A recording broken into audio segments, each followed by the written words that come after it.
Okay, think about this vital program. It's really a lifeline for millions of Americans, people who just can't work because of serious health problems. It's a core part of the social safety net. Exactly, providing really crucial support. But right now, that very system, it's under incredible pressure. Yeah, the wait times are becoming a huge issue. Agonizingly long waits just to get an answer on an application. So today, we're taking a deep dive into Social Security Disability Insurance, SSDI. And we're looking at some solid sources. Right, straight from the horse's mouth, the Social Security Administration's own 2022 statistical report, plus an analysis focused right on those processing times. Yeah, good data to work with. Our mission, to really unpack it, all the scope, how it works, the history, and importantly, the serious challenges it's facing right now. We want you to get the key info quickly. And, understanding this system really does matter, given the sheer number of people who rely on it. Millions. Millions. And the impact it has. Knowing the mechanics and the current situation provides, well, essential context. Okay, let's jump right into that urgent issue then, the one affecting people right now. The wait times. These massive wait times. Just getting that initial decision. Get this.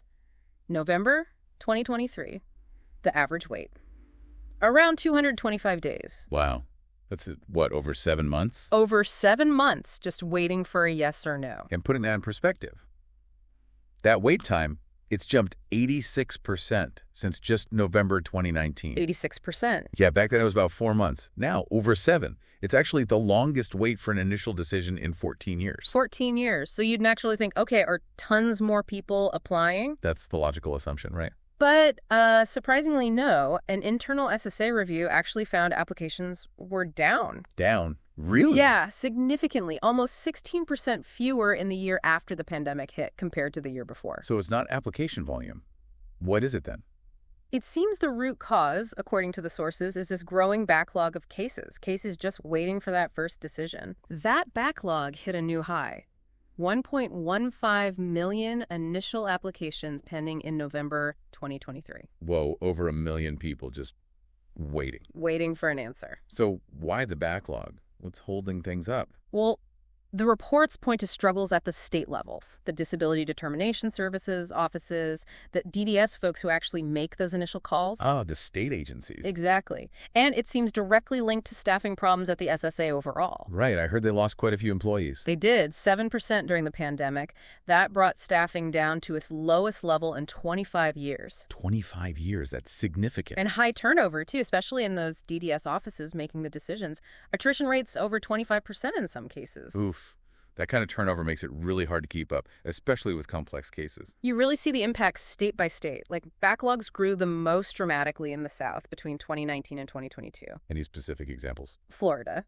Their average monthly backlog, it jumped by 156% in that period. Wow, 156% is huge. And because the first appeal level, reconsideration, also happens at those same DDS offices. Ah, so the delays just compound. If you're denied, you face another long wait at the same bottleneck. Pretty much. It's tough. Now, there are efforts to fix this. Okay, some good news. Well, recent funding increases, proposed budget hikes to hire more staff. The goal is faster processing. Makes sense. More hands on deck. But officials have warned waits might actually get worse for a bit while new people get trained up. Right, that ramp-up period, before they can actually start tackling that huge backlog. Exactly. So, okay, that's the critical situation today. Let's step back. What is this program people are waiting so long for? Right. So SSDI, Social Security Disability Insurance, it's been around quite a while, since 1956, actually. Okay. Its main purpose is providing cash benefits to people who have disabilities that prevent them from working. And a key thing you mentioned, it's about total disability, right?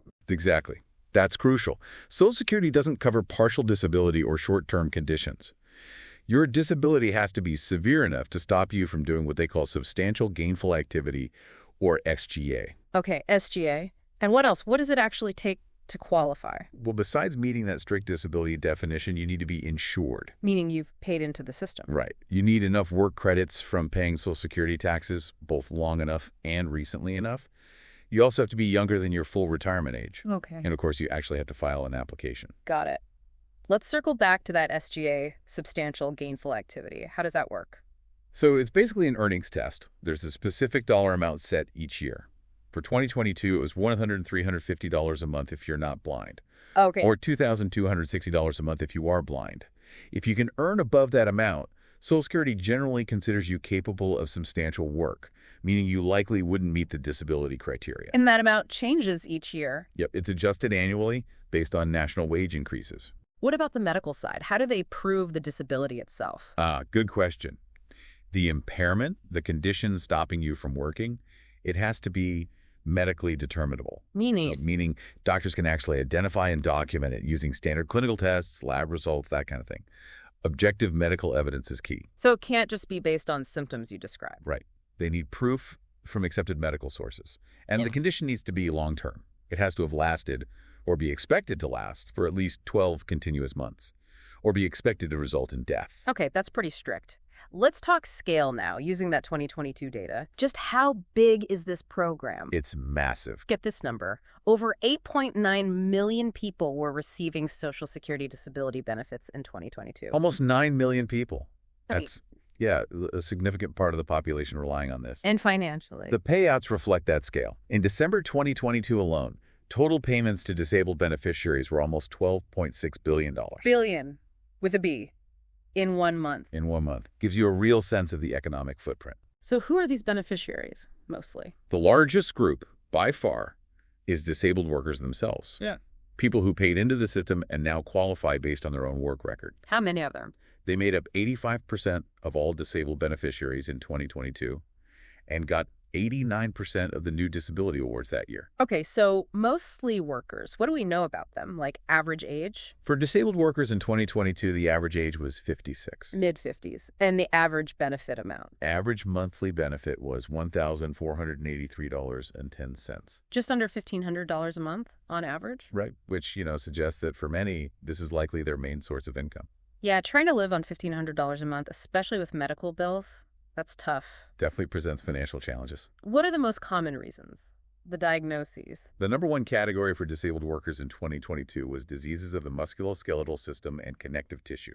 Like back problems, arthritis. Exactly. Things like that. Accounted for about 34.1% of diagnoses among workers. Really highlights the impact of conditions limiting physical function. Interesting. Is there overlap with other programs, like SSI? Yes, there is. Supplemental Security Income, SSI. About 1 in 8 disabled beneficiaries overall also get SSI. For disabled workers specifically, it's about 1 in 10. And remind us, SSI is different how? SSI is purely needs-based. Low income, low assets. It's funded by general tax revenues, not the Social Security taxes you pay from work like SSDI is. Got it. Okay, so how did we even get this SSDI program? What's the history? Well, Social Security itself started way back in 1935, but it was only a retirement program then. It's just for retirees. Right. Family benefits got added a few years later, 1939. Disability wasn't part of the original plan. So when did disability come in? The first step was in 1954, with something called the disability freeze. Freeze. What did that do? It protected your future retirement benefits. If you became disabled and couldn't work, those years of zero earnings wouldn't drag down your average earnings calculation later on. It essentially froze your earnings record during the disability period. Oh, okay. That makes sense. So it helped retirement, but wasn't cash benefits yet. Exactly. The actual cash benefits for disabled workers started in 1956. That's when the core of the program we know today was established, the work requirements, the disability definition, the process. Okay, 1956. And then it grew from there. It did fairly quickly. Right. In 1958, benefits were extended to dependents of disabled workers. Like spouses and kids. Right. And a really big expansion in 1960. Benefits became available to disabled workers under age 50. Oh, that's key. Recognizing disability hits younger people, too. Definitely. Then, in 1967, disabled widows and widowers were added. Okay, so expanding coverage. What about the 70s and 80s? Big changes then. Yeah, quite a few. The 1972 amendments were significant. They shortened the waiting period for benefits from 6 months down to 5. A small change, but probably felt big to someone waiting. Absolutely. Big change. Medicare coverage was extended to people on disability after they'd received benefits for 24 months. That was huge for managing health costs. Wow, yeah. Medicare access. In 1972, also established the SSI program we just talked about, consolidating federal aid for low-income, aged, blind, and disabled folks. Okay, so the program grew a lot in the 70s. Did that cause any issues? It did. Concerns about rising costs and program administration led to legislation in 1980. Trying to tighten things up. Basically, yeah. Aimed at stricter administration and introducing periodic reviews to check if people were still disabled. How did those reviews go over? Not always well. There was criticism, which led to more legislation in 1982 strengthening appeal rights. Okay, what kind of rights? Crucially, it allowed people appealing a termination saying their disability ended to keep getting benefits and Medicare while they waited for a hearing with an administrative law judge. Oh, that's a vital safety net during an appeal. Huge. Then the 1983 amendments are known for raising the retirement age. Right, gradually up to 67, which also meant disabled workers might stay on DI benefits a bit longer before converting to retirement. And 1984 brought another important change. Yes, the medical improvement standard essentially made it harder for SSA to stop someone's benefits. They had to show clear medical improvement related to the ability to work, added protection for beneficiaries. Okay, fast forward a bit. What about trying to help people get back to work? Right. That was the focus of the Ticket to Work and Work Incentives Improvement Act in 1999. Ticket to Work. What was the goal there? To encourage and support beneficiaries who could and wanted to try working again. It expanded healthcare options, set up programs offering work info. Any key provision? A really important one is expedited reinstatement. What's that? It means if you go back to work and your benefits stop because you're earning too much, but then within 5 years you have to stop working again because of your disability. Yes. You can get your benefits started again relatively quickly. You don't have to go through the whole initial application nightmare all over again. Ah, that's a big deal. Reduces the risk of trying to work. Exactly. It's a safety net for the attempt. Okay, so someone applies. How does SSA actually decide if they're disabled? They use a specific multi-step process. It's called the sequential evaluation process. Yeah. Step-by-step analysis. And if they say no, if the claim is denied, which sounds like it happens a lot. It does. But you absolutely have the right to appeal. There are several levels. Okay, walk us through them. First level is reconsideration. Your case gets a fresh look, but usually by the same state DDS agency. Okay, if that's denied. Then you can request a hearing before an administrative law judge, an ALJ. This is often your first chance for an in-person hearing. ALJ hearing. Then? After that, if you disagree with the ALJ, you can ask the Appeals Council at the national level to review the decision. Appeals Council. And if they say no? The final step is federal court. You can file a lawsuit. Wow, multiple levels. Anything critical to know about appealing? Yes, the deadline. For each level, you only have 60 days from the date you receive the denial notice to file your appeal. 60 days, that's not long. Not long at all. Miss that window, and generally you lose your right to appeal further on that claim. You'd likely have to start all over with a new application. Okay, deadlines are key. Now, if you are approved, how is the benefit amount figured out? It's all based on your lifetime earnings history under Social Security, how much you paid in over the years. Okay. They calculate something called your primary insurance amount, or PIA. Think of that as your base benefit amount, like your full retirement benefit amount. PIA, how's that calculated? Using your average indexed monthly earnings, or AIM. Indexing basically adjusts your past earnings for wage inflation, making earnings from, say, 20 years ago comparable to earnings today. Adjust for inflation. Right. They look at your highest earning years, and they can drop some low-earning years out. There are even potential credits for years you were home caring for young children. The formula itself is weighted, so it replaces a higher percentage of pre-disability earnings for lower-wage workers. Okay, weighted formula. Are there limits on how much a family can get? Yes. Definitely. There's the family maximum, or FMAX. It caps the total monthly amount payable on one worker's record to the worker and their eligible family members, spouse, kids. What's the typical limit? For disability cases, it's usually somewhere between 85% of your AIM and 150% of your PIA. So there is a ceiling. Got it. Any other things that might reduce the benefit? Offsets? Yes, a couple of important ones. First is the workers' compensation and public disability benefit offset. How does that work? If you're getting SSDI and also workers' comp, or certain other public disability benefits from federal, state, or local government, your SSDI benefit might be reduced so that the total amount you receive isn't more than 80% of your average earnings before you became disabled. Prevents double dipping above a certain level. Essentially. And the other big one is the government pension offset, or GPO. Or GPO. Who does that affect? This affects people receiving Social Security benefits as a spouse or widow if they also receive a pension from government work where they didn't pay Social Security taxes. Like some state or local government jobs. Exactly. Teachers, police officers in some areas. If they have their own government pension from that non-covered work, their Social Security spousal or survivor benefit can be reduced, often significantly. The reduction is typically 2/3 of the amount of their government pension. Okay, good to know about those offsets. So once someone starts getting benefits, how long do they usually continue? Generally, as long as you still meet Social Security's definition of disability, it's not necessarily permanent, but it continues as long as the disability does. Do they check up on you? They do. SSA is required to conduct periodic reviews. They're called continuing disability reviews, or CDRs. CDRs. How often? It depends on how likely SSA thinks your condition is to improve. If improvement is expected, they might review you every 6 to 18 months. That often? Can be. If improvement is considered possible, maybe every 3 years. If improvement isn't expected, it could be longer, like every 5 to 7 years. I imagine those reviews cause some anxiety. Oh, absolutely. They can be very stressful for beneficiaries. Under what circumstances would benefits actually stop? Several reasons. The main one is medical improvement.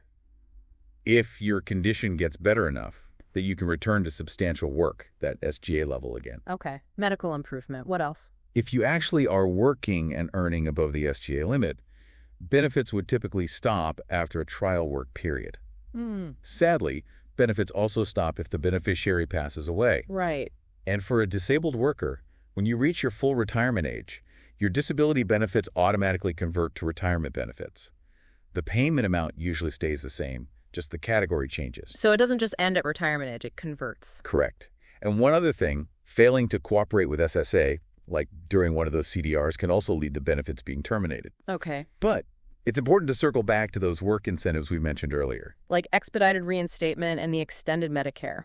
Exactly. They exist precisely because recovery and returning to work aren't always straightforward.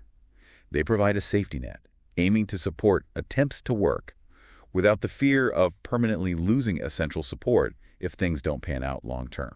So wrapping this all up, what does this all mean? Well, it means SSDI is just an incredibly complex but absolutely vital system. It supports millions. We've seen how it started, how the eligibility rules work, how benefits are figured out, the appeals maze. And the huge challenge rates. And the critical, stark reality of today.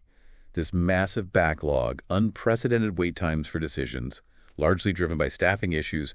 It's a system under serious strain. For you listening, understanding how this works, the mechanics, the history, and especially this current crisis, it's really crucial knowledge. Whether it might affect you or someone you know, or just for understanding a key piece of our society, knowing these details is really valuable. And maybe a final thought to leave you with. Consider everything we've discussed. Yeah. The detailed medical proof needed, the vocational rules, the multi-level appeals, and now, on top of all that, waiting over 7 months on average just for that initial answer. Yeah. What does that whole difficult, protracted journey really tell us about the human experience of needing and trying to get essential disability support in the U.S. today? Something to think about. That is definitely something to think about. Thank you for joining us for this deep dive into Social Security disability insurance. It's complex, yes, but so important. Absolutely. Keep that question in mind. Keep exploring these systems that touch so many lives.